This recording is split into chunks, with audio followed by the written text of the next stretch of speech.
All right, everyone, good afternoon. Welcome. Give everyone a chance to get settled and get some good food here, courtesy of the Jackson School. Thank you for coming.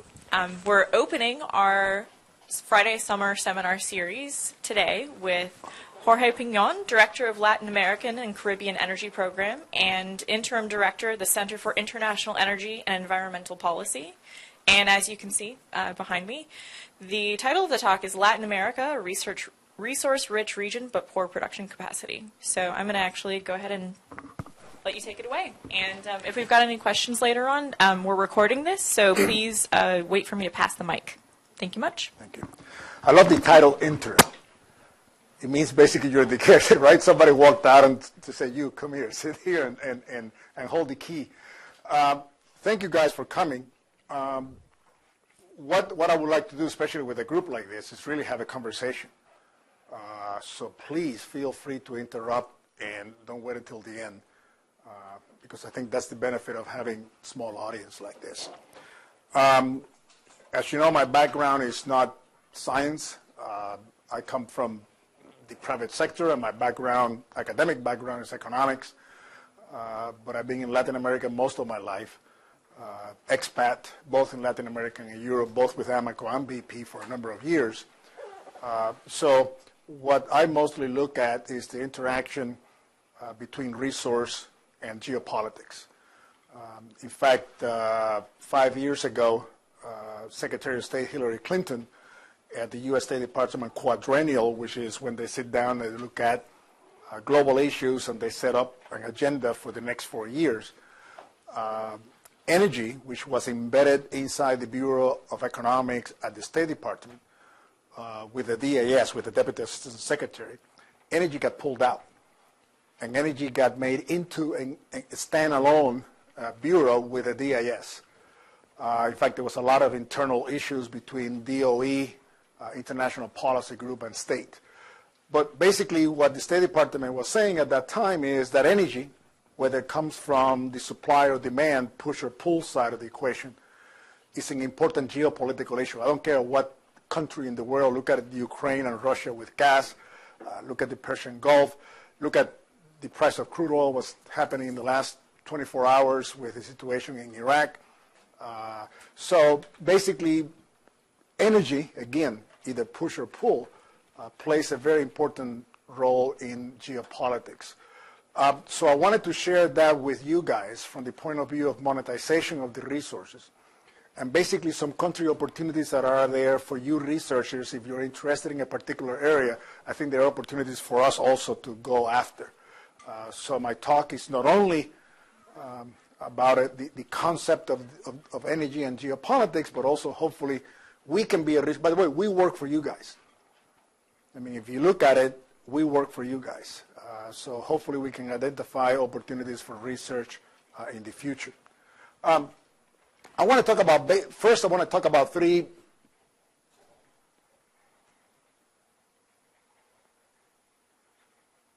There we go. First I want to talk about three concepts, because it's very, very important to you to understand the concept and to buy into the concept, so that you understand at the middle of a presentation what we're talking about. We're going to talk about oil and gas are today true fungible global commodities. We're going to talk about the Americas. By the way, at the State Department, no longer in energy, and also at DOE, they no longer talk about North America, South America. No, it is now the Americas. Energy is a Western Hemispheric issue. In fact, there are debates now going in Washington that as far as energy is concerned, it should not be the Americas, it should be the Atlantic Basin, because of the impact that West Africa has, and I'll share that with you in a minute. We're going to talk about a resource base. We're going to talk about the issues with monetization in the region, which is really where the bottleneck is. We'll go through a number of countries in Latin America and talk about the good, the bad, and the ugly. We'll talk about some capacity building opportunities, and these are the areas in which you guys can hopefully identify some opportunities, and we can go out there, whether it's the World Bank, State Department, and knock on some doors and get some funding and some money for you guys. This is a BP map. It basically shows the trade in liquids, And the main point here is that I don't care if it is Brazil, but their crude is going to China. Angola crude is going to China. You have PG crude coming to us. Basically, today, liquids are fungible. Yes, you do have quality differences between heavy and light, but crude oil today and petroleum products are true fungible commodities. For example, we look at Puerto Rico, believe it or not, from the refined products point of view. Puerto Rico doesn't have a refinery. Puerto Rico is 100% imports. Last year, Puerto Rico imported 50% of their gasoline came from Lithuania.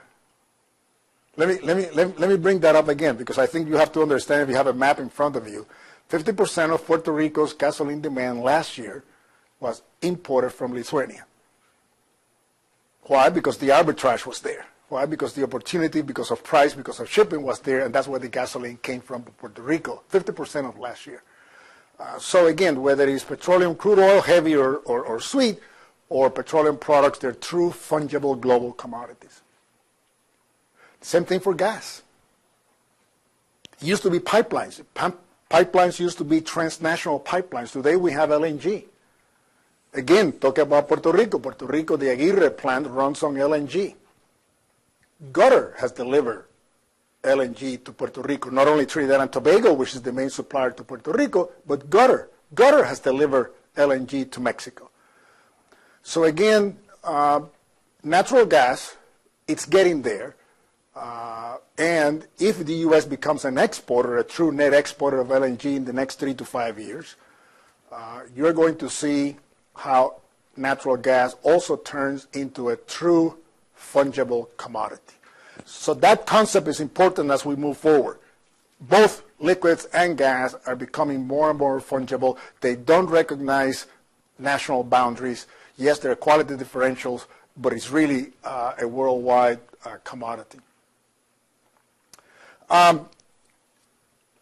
When we do scenarios, and we do some of them with the LBJ school and also with some groups in Washington, D.C., we call it the domino theories. And domino theories is just that. One event in one country, and this is in energy, has an impact in other areas. And that's, from a geopolitical view, what we take a look at.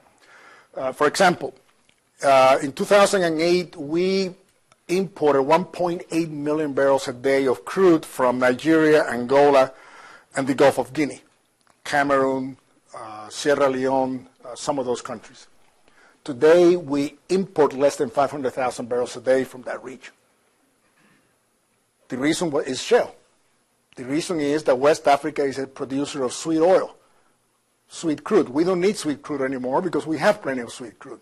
Even our Atlantic Coast refiners, the refiners in Philadelphia, in Virginia, they don't need Brent or Nigerian crude anymore because they have sweet crude coming in on rail cars from North Dakota. So here is where an event in the U.S., Shale, had an impact in West Africa. Hillary Clinton made a trip in 2009 to Luanda, Angola, because strategically at that time, Angola was very important to us. By the way, Chevron is one of the largest producers of Angola. And the Chinese were trying to get a foothold in Angola. Well, now they really got a foothold in Angola because China is becoming really the main customer for Angolan crude oil. Again, geopolitics of oil, something that happened in West Texas, impacts our geopolitical position all the way to West Africa, all the way to China. Natural gas exports. That's going to have a huge impact. It's going to have a huge impact probably in the best partner that the U.S. has in the region as far as drugs is concerned and as far as security is concerned. That's Trinidad and Tobago. The State Department has, I was lucky to see the map, and hopefully I'll draw it one day, but the U.S. State Department has what they call bridges, and also the CIA and other groups. And the bridges are areas by which either drugs, terrorists, illegal migration can literally come into the U.S. And I think there are about 5 or 6 different bridges toward the U.S. One of the bridges is the Caribbean islands. Again, I don't have a map. But if you look at South America, if you look at Guyana and Suriname, and you look at Trinidad and Tobago, you see that all the little islands come to Puerto Rico. There's a bridge there. The other bridge is Colombia and Panama, all through Central America to Mexico. Those 2 bridges are strategically very important to us. That's why Colombia is always very important, and Panama to us. And that's why Trinidad and Tobago and Guyana, where Jamie was there recently, are also strategically very important to us. So what is the impact of natural gas export to Mexico? I was in Miami 2 weeks ago, and the U.S. is becoming a bit difficult to award licenses to build the liquefaction plants for LNG. Well, guess what? The folks in Altamira, Mexico, who have a regasification plant are about to turn it around and build a liquefaction plant where they're going to get the gas from the U.S. In other words, it'll be quicker to export U.S. gas to Mexico. And so we're going to be exporting U.S. natural gas through Mexico instead of the Gulf Coast. Why? Because permitting is a lot easier in Mexico than it is here. So natural gas is also going to have an impact. Keystone Pipeline. Keystone Pipeline strategically is huge. People don't realize what the Keystone Pipeline means. If you look at the Keystone Pipeline and the Seaway Pipeline, which is being reversed, and others, U.S. Gulf Coast refiners are going to have as much as 2 million barrels a day of additional flexibility of refinery capacity. Today, the margin in the U.S. Gulf Coast is about $10 a barrel. It's awesome. And refiners today in the U.S. Gulf Coast are running about 91% utilization rate, the highest utilization rate that we have seen in a long, long time. So when Keystone gets built and those refiners have that flexibility, it's not that they're going to back out heavy crude from Mexico or Venezuela, because remember, Canadian that's going to come down is heavy, is that they're going to be able to negotiate a much better deal with the Mexicans and the Venezuelans. That's why Mexico is already looking at other markets for their future production. So it's not that we're going to tell the Mexicans, hey, we're not going to take your crude anymore because we got Canadian heavy. You're going to see the Exxons and the Valeros and those guys say, fine, if the differential versus WTI was a discount of $1, guess what? Now you have to give me a discount of $2. And remember that for refiners, a pipeline crude is much, much better than a crude by ship. I think the advantage is somewhere between 60, 70 cents a barrel. It's a lot easier to just open the valve when you need the crude. The pipeline actually plays the role of a storage facility than having a ship that's going to be delayed. You got demurrage, you got bad weather, you got huge issues with environmental liabilities and so on. So, and then this whole thing can also be south to north. I mean, Edgar and I were talking. We UT are going to be hosting the Energy Minister of Chile, who's going to be in Houston on July 2nd. Chile imports most of its diesel from us. The U.S. today, by the way, for the first time in 60 years, since 1947, is a net exporter of refined products. For the first time in 60 years, the United States is a net exporter of refined products. We're exporting about 3.2 million barrels a day of gasoline and diesel. Half of that is going to Latin America. 500,000 barrels a day is going to Mexico. So again, that's going to be important for us.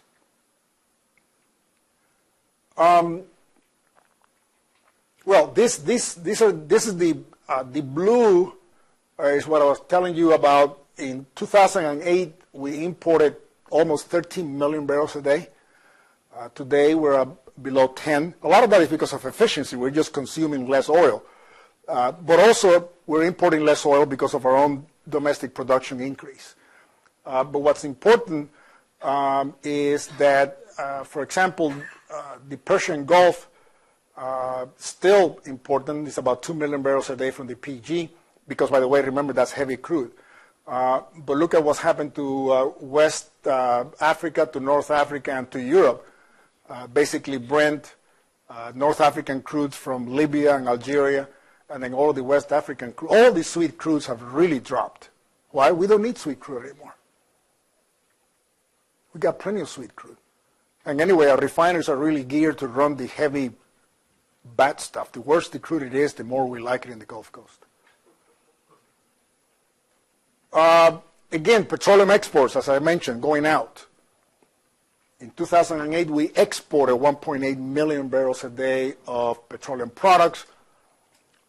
Last year, we exported 3.5, almost double the amount of gasoline and diesel that we've been exporting. And where is it going?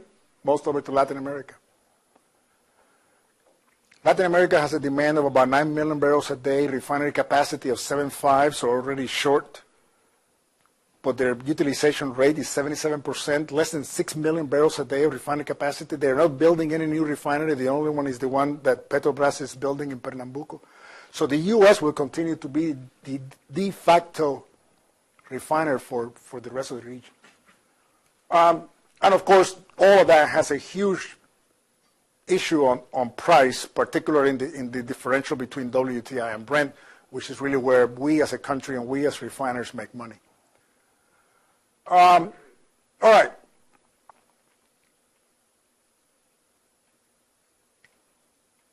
Western Hemisphere, okay?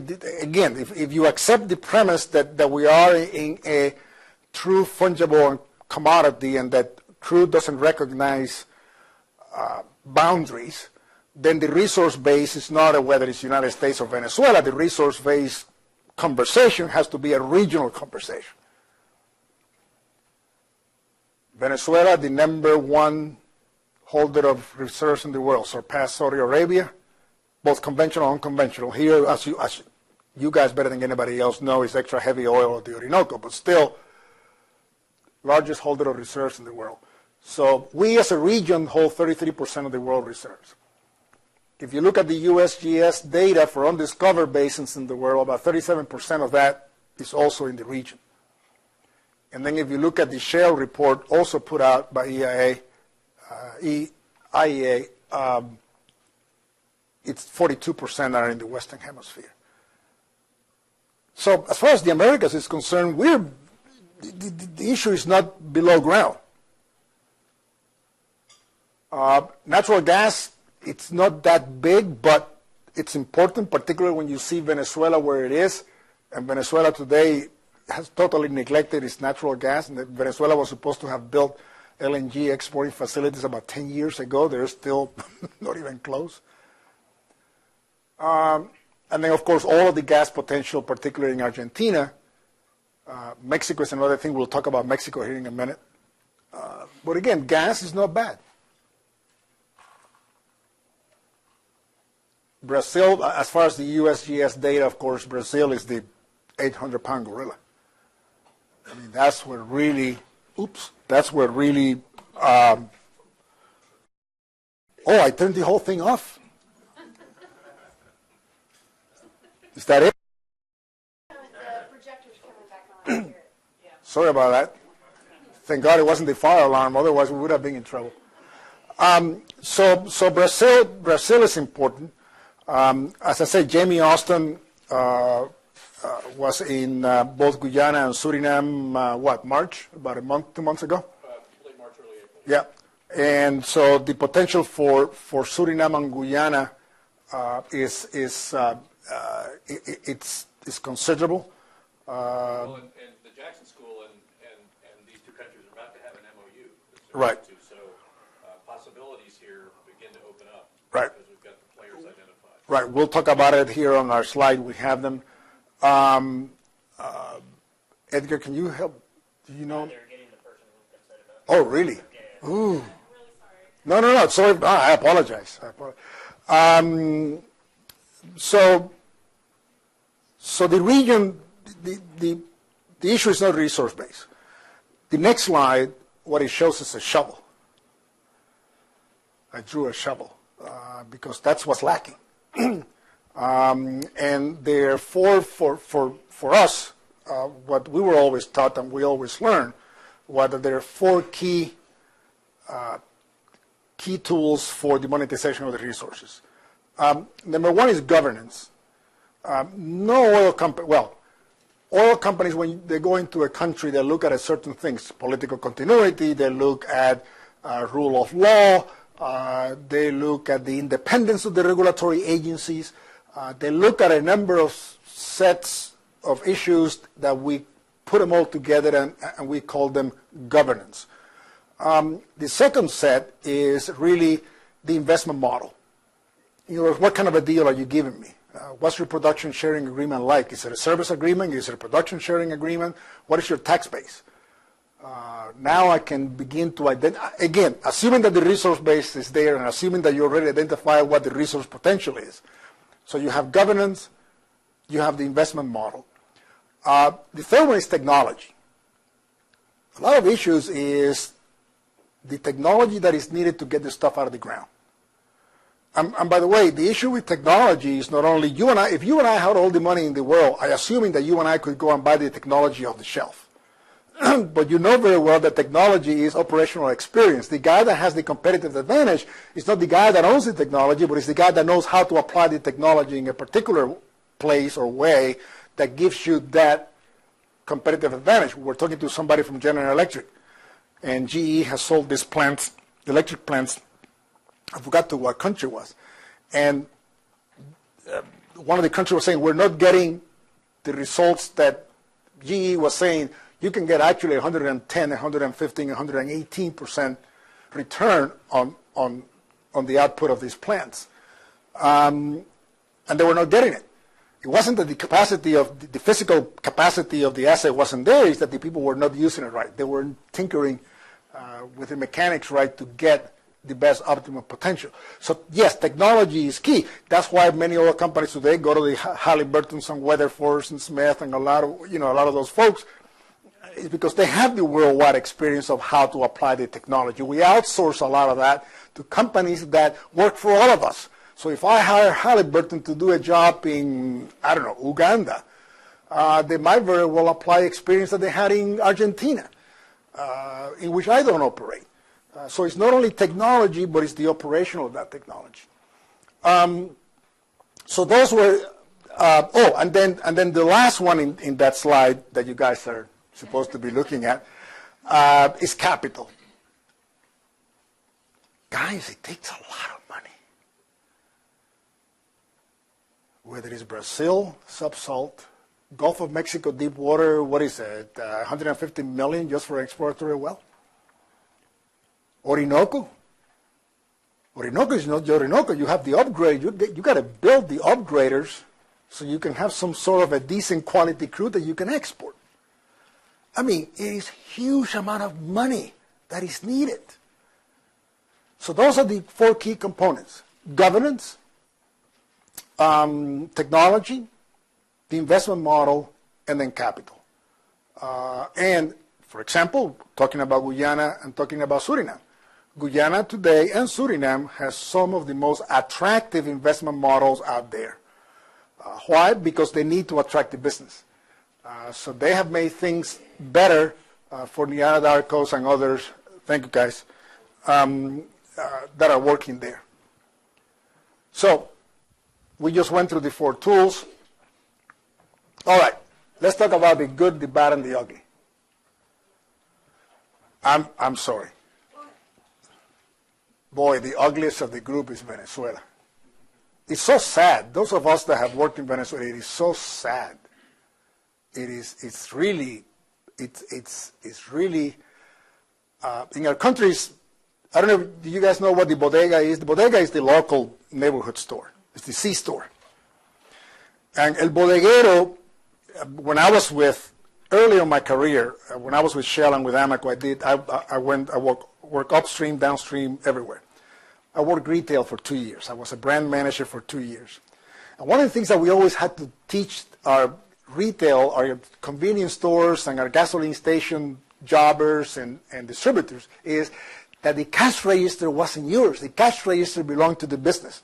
Because what happened was, the daughter would come in, I'm going to, or the guy would pull a $20 bill and give it to them, and the wife, or he would, and he would use the cash register of the bodega, or in this case, the service station, as his personal petty cash box. And what happened is when the fuel truck came in, he didn't have the money to pay the fuel truck. The issue with Venezuela is just that they have turned PDVSA, which was their petty cash box, into really the petty cash box to run all of the social and political programs of the government. And PDVSA doesn't have any cash. PDVSA doesn't have any money. So things there are going from bad to worse. By the way, for those of you guys that are in Venezuela, interested in Venezuela, Chevron is the only U.S. company left there on the upstream side. We would like to reestablish our relationship with Venezuela. We think that the probabilities of a change in government could come. And universities and private sector have lost their links to Venezuela, particularly because everybody from PDVSA left and went to work for Pacific Rubiales or somebody like that. But we would like to begin a process of reestablishing a relationship with Venezuela. So even though today politically might not be the right thing to do, we need to start that now, because in the next 2 or 3 years there is a change in government. We UT and we Jackson want to have a competitive advantage going into Venezuela. Jorge, what about Peru? Let me get to it. I have Peru, Bolivia. I have a few others down at the bottom that I didn't put there that I'll pull. In fact, I'll probably put it together with Ecuador in a minute. But yeah, but Peru actually gets a green arrow. Guyana, Suriname. In the next few weeks or months or something, I'm sure Jamie will share with you what we have. But there you have Exxon, you have Repsol, you have Anadarko, you have Chevron, you have Shell. You have a bunch of companies that are there. And now, I learned, Jamie, the other day that this is first I forgot what this basin is. This is the last basin that Petrobras put out for bids. And Exxon went after it big. I think Exxon and BP went after it. And then, of course, you have French Guiana, which is a different animal to deal with. And I think that Shell is the only one that's in French Guiana. But everyone is playing this. Again, you geologists and geophysicists, is because, of course, of the Gulf of Guinea, West Africa play. So just to give you a heads up, Anadarko, Shell, Exxon, Repsol, it's here. So there's a lot of work to be done there. Oops, no. Brazil, that yellow arrow with Brazil in the last 48 hours, I must have played with it like 5 times. It was green, and I said, no way I'm going to give them green. It was red, and I said, no, they're getting there. Brazil is getting cocky. Brazil basically is a country that's saying, hey, I don't need you guys. I know where the stuff is. So I don't need you guys, meaning the international company. I don't need you anymore. I know where the stuff is. And let's face it, Petrobras is a good company. I'm not going to debate whether Petrobras has the capabilities to monetize those resources. But the problem with Brazil is they have a huge bottleneck now. Mexico is, by the way, Mexico looked at the local content rules of Brazil, which, as you know, is the biggest. It's a huge concern because I forgot what the number is, but it's very large, where it has to be local content, and Brazil just cannot supply the local content that the rules demand. So the operators are having quite a bit of a difficult time. Mexico, I think, is only going to have like a 20% rule, where Mexico is going to say 20% has to be local content rule. I forgot what the number in Brazil is, but it's much higher than that. And Brazil now wants to keep the sweet areas for them. Oh no, we'll Petrobras will keep it. So, to me, Brazil. At one time, I thought that Brazil will break the 3 million barrels a day. I have my doubts now. But again, very important. Everybody wants to go to Brazil. I don't know now with the World Cup and all the traffic, but it's there. Argentina. Boy, they kicked Repsol, you know where. Literally kick Repsol, you know where. And Chevron walked in so fast that your head was spin. Chevron is a big risk taker. I mean, if you look at, Chevron is the only company that's today in Venezuela, with all the problems of Venezuela. In fact, Chevron, I don't know if you read, Chevron loaned PDVSA $2 billion for their own project. I hate to go back to Venezuela, I'm sorry, but here's a country in which there's a 60-40 split, right? PDVSA has 60% equity. You, the foreign operator, has 40. And when it comes the time to give our capital contribution, PDVSA says, oh, you know what? I don't have my 60%. Can I borrow it from you? And the other guy loans it to them. Everybody's doing the same thing. Yeah. Repsol just did. Keeping their eye on the Orinoco. Well, because it's big of a price, so big of a price. Correct. Somebody told me, a guy from a major oil company told me, he said, listen, Piñon, this is like if you're in Vegas, there's a poker table, the pot on the poker table is this high, and there's only 5 seats around that poker table. And the dealer in the middle of the hand decides to change the rules of the game. You got 2 options. You either say yes, sir, and keep playing under the new rules in the middle of the hand, or you get up and somebody else take your seat in that table that you know that luck is going to turn around and it's going to get better. So yes, that's the problem with Venezuela. I worked for Chevron when they were making that decision, and all the employees we had, town halls and asking, what are you doing? What are you doing? Like, we're going to hold on to that Orinoco bed. Yeah. We're going to weather it out. And we're going to own it. Yeah. Are things better under Maduro, or are they? No, they're worse. They're worse. Jamie, 600,000 barrels a day. 600,000 barrels a day of Venezuela's crude oil exports today, they don't get any cash for it. Because most of that is to repay the $40 billion that China has loaned them that already has gone out the door. Gasoline still, 18 cents a gallon? Yeah. It's costing them $6 billion a year in revenues by selling. Everybody in Caracas drives a Hummer. No, really, the biggest market for Hummers is Caracas. Why? Because gasoline is 18 cents a gallon. Don't care. But the issue with Argentina is there's no continuity. Cristina Fernandez changed the rules of the game. She kicked Chevron out. Repsol, and Chevron was there in 2.5 seconds. By the way, who, just to show you how the world is changing, guess who just bought assets in Vaca Muerta, which is the Shale, Dow Chemical. Why? Because of sweet and natural gas production, a petrochemical company. Now they're looking also at the upstream side of the business. Because natural gas, of course, is a major feedstock for petrochemicals. So Dow, now in Argentina, has bought equity in some of the Vaca Muerta projects for shale gas. So Argentina is big, as you saw in the earlier numbers. It's probably the largest reserves in shale gas. So that's very important. Mexico, I lived there for 5 years, and I was sent there in '94 at the end of the Salinas administration, because Larry Fuller, who was chairman of the board of Amoco at that time, he says, opening is coming up. Get ready. Piñon, go over there. So we landed in Mexico City in September of '94 because the opening was coming up. Here we are finally, 2014? And it finally opened up. And it really opened up.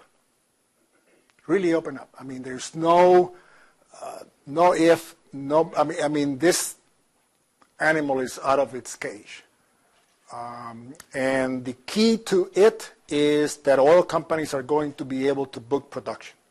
They won't be able to book reserves, but they'll be able to book production, which was the majors told Peña Nieto, don't even bother opening upstream if we are not able to get a piece of the pie and report it into financial future earnings, and that they can do. So that was the whole key.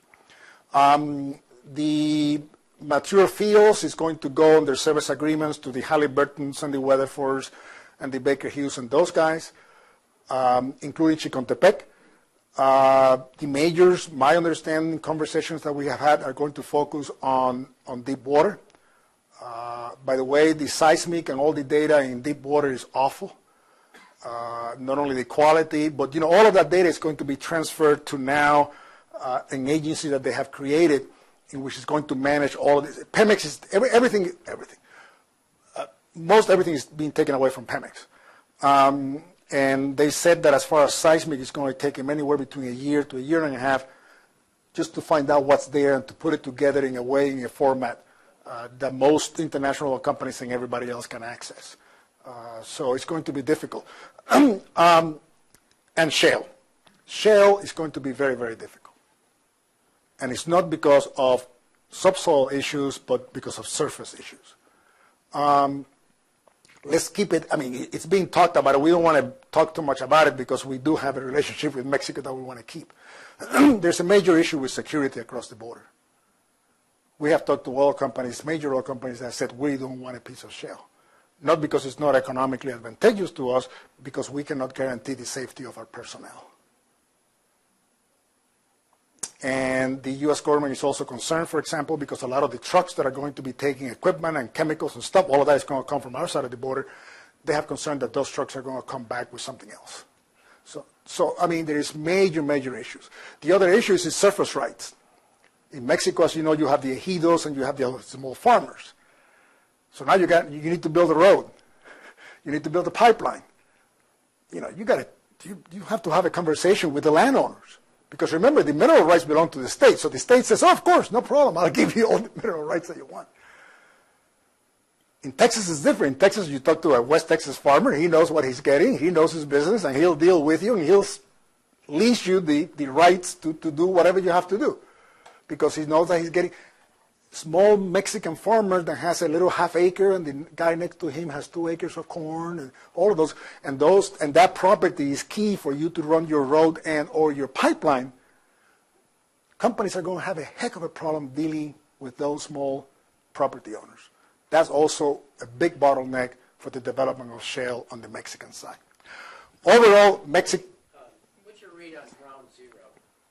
Round zero, what I'm hearing from at least 2 IOCs that are very close to it, is that Pemex, of course, presented everything to Senet. I mean, they gave Senet basically, we want the whole Gulf of Mexico, you know, and they gave it to Senet. And Senet is saying, wait a minute, we're not going to give it to you because you don't have the capacity to develop. So what Senet is looking at is, what is the capacity that Pemex has today to develop those fields, and that's what they're basing the decision on.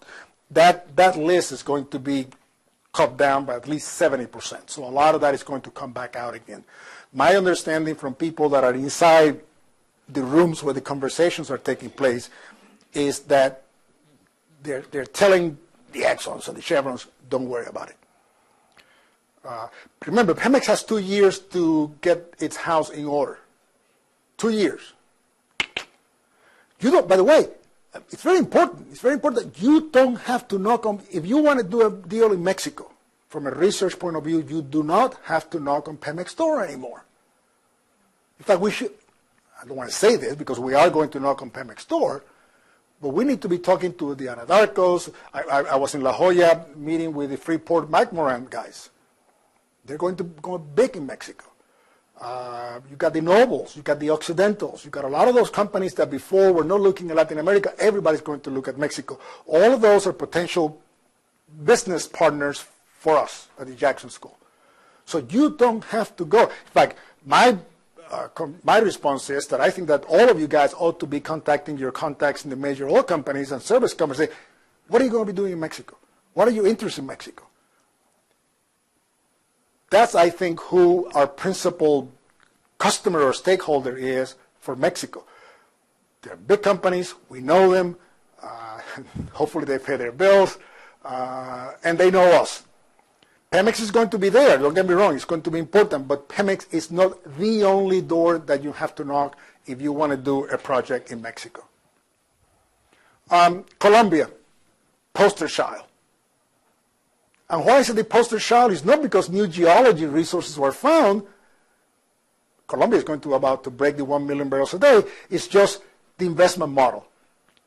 Ecopetrol opened up. They got NAH. I mean, Colombia did the right things that allow them, the investors, to come back and apply the 4 shovels that were needed. And then they also got a huge push by all of the ex-PDVSA guys that came in through Pacific Rubiales and everything else. But Colombia, of course, is the poster child of how to do things. We were in Quito with Repsol late last year.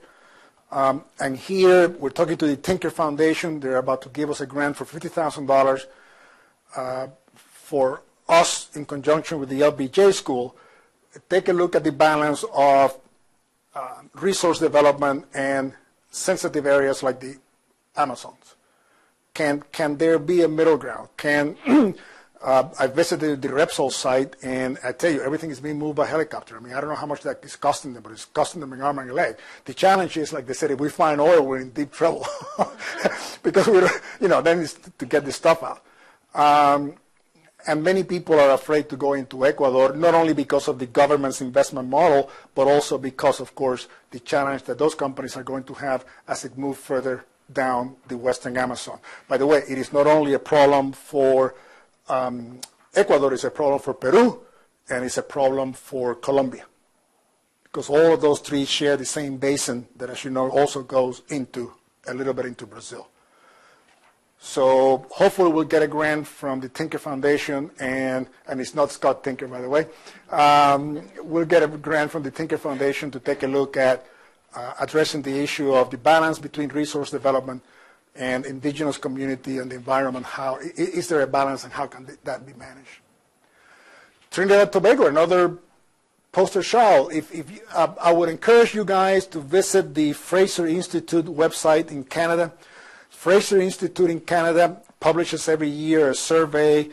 They have about 890 respondents from all of the oil industries, both service and about different places in the world, and how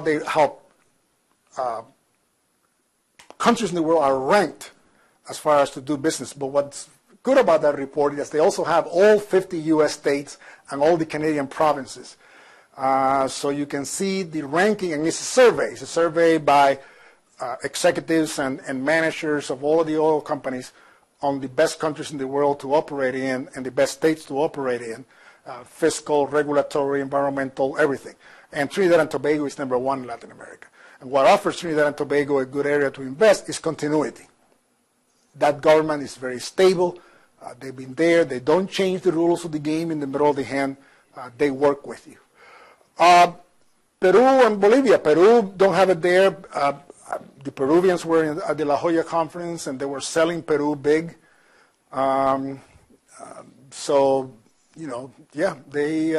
they want gas out of Camisea, and of course all of this stuff up north on the Amazon that they're moving to now. So, and Peru is stable. Peru for the last two administrations has been a stable country, but still you don't see any of the big boys going into Peru. The other one is Bolivia, which is a very sad story because they're very rich in gas, but they're landlocked, and the Chileans and everybody else won't give them an access to the sea. They only had two customers, Brazil and Argentina, and now Argentina is going to be finding its own gas. And Brazil is finding quite a bit of associated gas. Brazil still will be but it's sad with Bolivia, and they just don't have a place to monetize and take their gas to. Any other country that I missed? Anybody? Which is the country that's suing Chevron in it? Oh, Ecuador. Ecuador. Ecuador is suing Chevron because of the Texaco contamination of Lago Agrio. Oh, yeah, from the 70s. Oh, yeah. And really, if it was awful what they did. But the thing was that from day one, CEPE, which at that time was a state oil company, had a stake, was a partner with Texaco.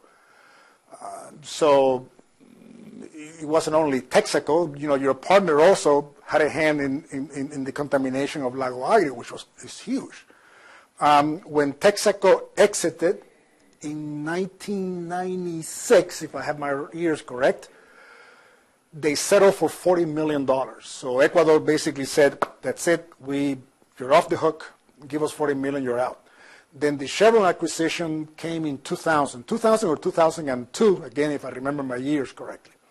So what happened all of a sudden, about 5, 6, 8 years ago, a couple of lawyers actually got together and said, wait a minute, we got Chevron, deep pockets. So they went in. On behalf of the indigenous. Correct. Inhabitants. Right. That's So, the news. Right, right. So that's why. But everybody talks about Chevron, how Chevron abused. It wasn't Chevron, it was Texaco. Chevron just happened to buy into this challenge. And then we don't have it there because there is no oil. The Jackson School, is hosting the energy minister of Chile on July 2nd, who is visiting town or Washington, D.C. with President Bachelet, who's on a state visit. And he wanted to see, we're going to take him to the Halliburton Technical Center because he wanted to know about shale. Supposedly there's the Magallanes Basin that runs into Chile, those of you guys that are familiar with that part of the world. And so they think that there might be some shale there. So he wanted to see a facility. So we said we can take him to either DFW or take him to San Antonio. Most head of states, when they want to see shale and go to Washington, they fly into Pittsburgh. And then from Pittsburgh, they take him somewhere. Well, we just found out this morning that the energy minister, so we tried to tell the energy minister, no, you don't want to go there. You just stay in Houston. We'll take you to Halliburton. What he wanted to see was really the trucks. He wanted really to see what the impact that shale development had in a community. So he's going to Arkansas. They're flying, the State Department is flying him on July 3rd. They're flying him to Houston to Arkansas to see a shale facility. I don't know. Southwestern Energy. You know them? Okay, so Southwestern Energy in Arkansas is hosting the Chile minister.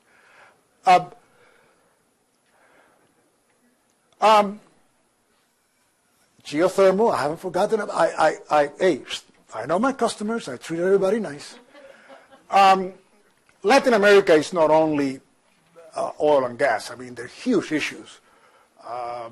Like I said, we were in Miami with the Inter-American Development Bank, and they have projects and they have money. The IMF, the World Bank, hydropower and water is a big issue in Latin America. Geothermal, wind energy. So for you guys in the BEG that are on the environmental side, there's a lot of things going on in Latin America. Please let us know what we can do and on whose door we can knock. As I said, the problem, these are the main problems. If you talk to the World Bank, if you talk to the State Department, if you talk to the UN, if you talk to a lot of these countries, these are their four main challenges. Population growth, it's all going into the cities. Look at the World Cup fiasco with Sao Paulo and Rio. Air pollution, clean water, and of course deforestation and loss of biodiversity.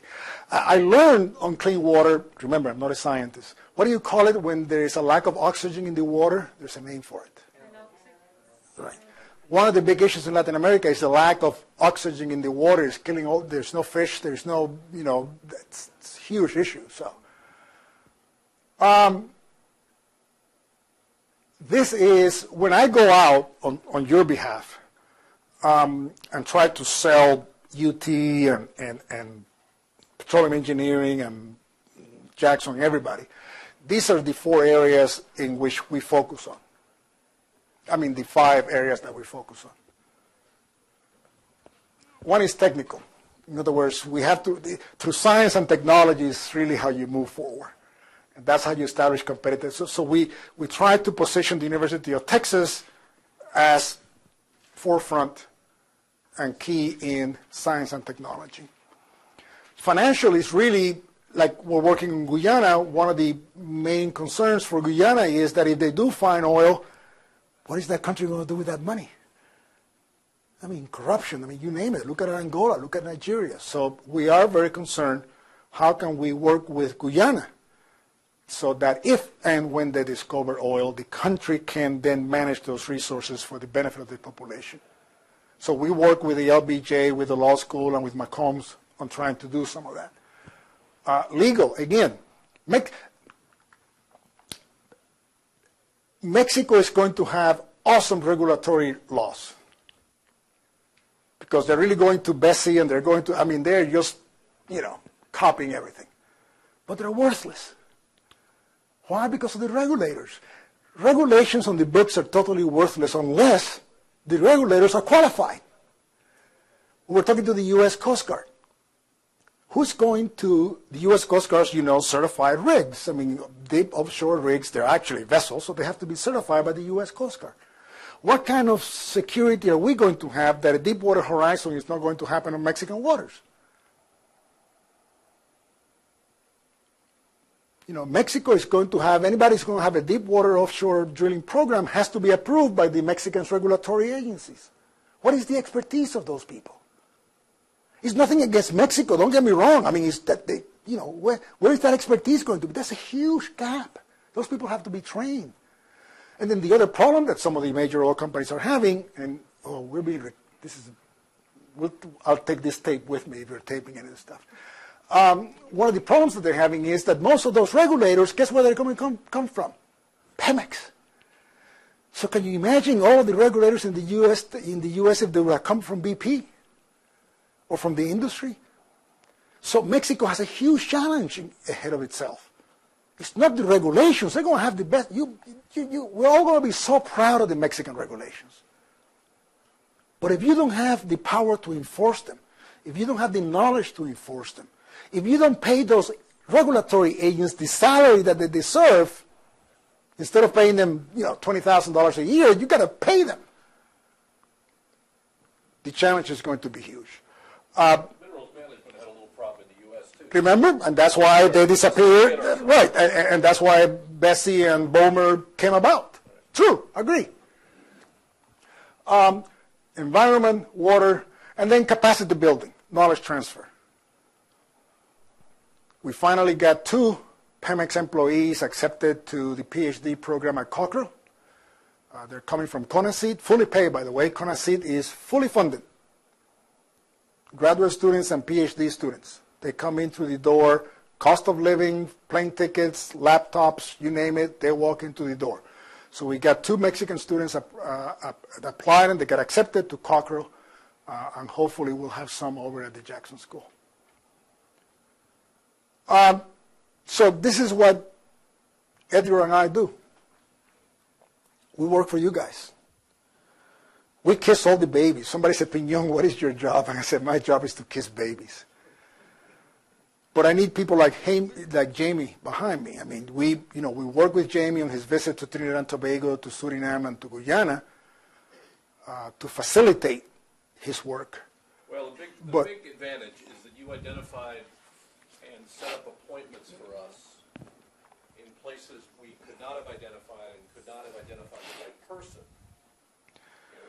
You can get boots on the ground in these places, but if you don't know who to talk to and those appointments are not set up in advance. But it's a tool, but he was right there. In other words, I opened the door and I turned around and he walked in. If he would have, you can be willing to do that, but if you show up in a place like Georgetown, Guyana, and you don't know who to talk to, I've got to tell you something, you wasted your trip. Yeah.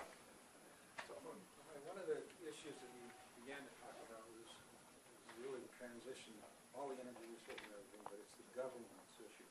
And one of the legacy issues, we talked about this with Mark Lambertese last year.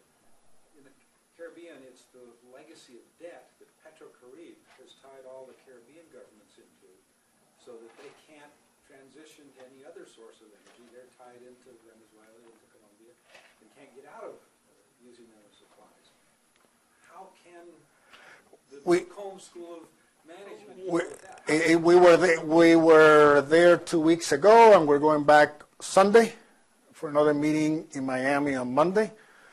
There's a plan in place, and it is LNG. I don't know if you guys follow the technology. There's a company in Houston called Accelerate, which the CEO is a UTX. And they have now this all different type of ships that they're building, in which there are either liquefaction or regasification ships, and they can move and then they have and then with Wasilla and another couple of EDS, Suez, and others, they're building these floating power plants. So now, where a humongous LNG tanker could not go into Dominica or St. Lucia, now they can package what they call them a hub. They're building a hub south of Puerto Rico where the big LNG tankers are going to come. They'll transfer to the smaller LNG tankers who then will do the run on the island to deliver LNG. So the answer to your question is, people are getting ready for Venezuela to collapse. People are getting ready for all of these countries losing that support, and the plan is to use LNG as a fuel.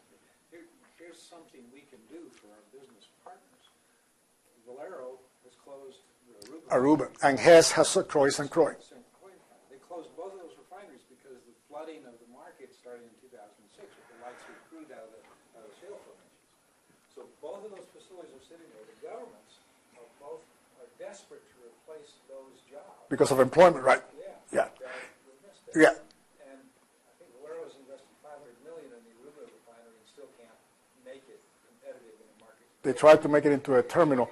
The other problem, by the way, is natural gas. In other words, the internal fuel of those refiners was oil. In the Gulf of Mexico, we were running $2 gas to fuel our refineries, so from a production cost point of view, they couldn't compete. But yeah, those two refiners, San Croix is almost 500,000 barrels a day, Aruba is 200. That's why we in the Gulf Coast, by the way, are running at such high capacity, because we have picked up the gap that those two refineries left. But they represent options and opportunities for us here at Jackson. Yes. Last slide, and then we'll finish up. There it is. Sonia Ortega is the new head of the National Science Foundation for Latin America, even though they don't do overseas projects. She replaced Harold Stolberg, who was there for a number of years. I talked to Dr. Ortega, and Dr. Ortega says, we have $2 million sitting there. We would love for you guys to take a piece of that. And that's basically, I don't know if you guys are familiar with that, but basically the National Science Foundation cannot pay for foreign researchers to come to the U.S. But the National Science Foundation, under this grant, will give you money, and Jamie is going to look at this, to go to a country and work with a number of researchers in a particular country in order to put a project together that would eventually go then for funding to the NSF. So if you guys are thinking of doing anything overseas, what I'm saying is, just like this, the World Bank and a bunch of others have little seed money that we can go after if you've got little projects of it. Nevis St. Kitts wants to start an international university focused on energy and environment and would love to cooperate with us. Well, is this something that could serve as seed money to make that happen? Yes, but again, remember, when you present this proposal, the proposal has to be presented in a way that what you're saying is, we're going to come back to you as NSF with a proposal, but we need the seed money to get, to package the whole thing. It doesn't have to be, by the way, you have to redefine print, of course. But basically, she says, hey, this is a way of getting, University of the West Indies. We talked to the University of the West Indies, and they're also interested in doing something with us. And St. Lucia would cooperate. Okay. These tend not to be, I haven't looked at this yet, but NSF tends to be, they like to use their monies to initiate contacts and foster initial collaborations. They don't sustain. So this helps you identify a way to do something, but then you got to look around as a way to continue it. So now I'm going to look at this from Guyana and Suriname. We just got told by state that everything we want to do, the Jackson School wants to do there, is important, but Guyana and Suriname are not on their board as strategic countries at the moment. For reasons that absolutely make no sense. We'll change that. We'll change that. Isn't strong enough for terrorists and drugs to go from Guyana and Suriname to Trinidad and Tobago and then north. So, this bridge concept. We think that. Before, but you got the wrong answer from the wrong person. We'll give you. Our job is to get you. Our job is to get you the right answer. Yeah. Regardless of who the person is, our job is to. NSF will also generally not look at matches. So if you come in with a match, they can't look at matching of any kind. So if you said, gee, it's great, Jackson School come in with a match, NSF generally will say you can't do that because they view it as non-competitive. You got to come in with, I can look at this, but almost all of their programs, even though we view the Jackson School as rich and an advantage, it wouldn't be an advantage to them. They would say it's a disadvantage for us because we're rich and we can give them value added. What you could do here, write a proposal, get something going, then turn around to Jackson and all of Jackson's resources and say we look to that to sustain after we've gotten this going. That's what the way I'm going to try to do it. Just to finish up, I think Mexico is a big ticket item. Kona City is going to have money. The Baker Hughes, the Schlumbergers, the Halliburtons, they all are going to go in there. I think they're the perfect model or candidate for a consortium type of, that you guys are very familiar with, the consortium model type of thing. But the main thing is because we in the past, we, Jackson, BEG, and others have had our difficulties with Pemex. Take Pemex off your radar. I'll have them on my radar, and we'll take care of them. But we don't have to deal with Pemex anymore. But Pemex has the data. No, the data is being taken away from Pemex. When? It's as we speak. As we speak. In fact, Pemex won't give you the data. They won't give it to Shell. They won't give it to Exxon because they can't give it to one and not the other. Well, Knock on doors in Houston. Say, what have you got from Mexico? nothing, because that's the whole key. Well, first of all, on your side, the feedback that we're getting is that the data is no good to begin with. I'm not, guys, I'm not in your business. All that I'm being told is that the data is questionable. Okay, so. It wasn't questionable when they collected it, but they stored it wrong, and now they can't recover it. Okay, so that's one thing. The second thing that I hear from CENER is that when they take it out of Pemex, they visited a couple of people here in Houston. They wanted to have it set up in a way that's compatible with what the industry is already used to as far as storing and archiving and managing seismic data. So the problem that they're having is, number one, Pemex will no longer have the data. That's number one. It's going to be taken away from them, and it's already in the process of being taken away because they do want to open a lot of these areas for the big boys to come in and bid ASAP.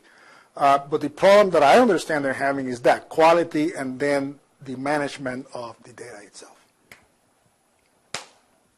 Guys, thank you for coming and having lunch with us. And no, not plus. And just, let us know what we can do for you guys. Thank you.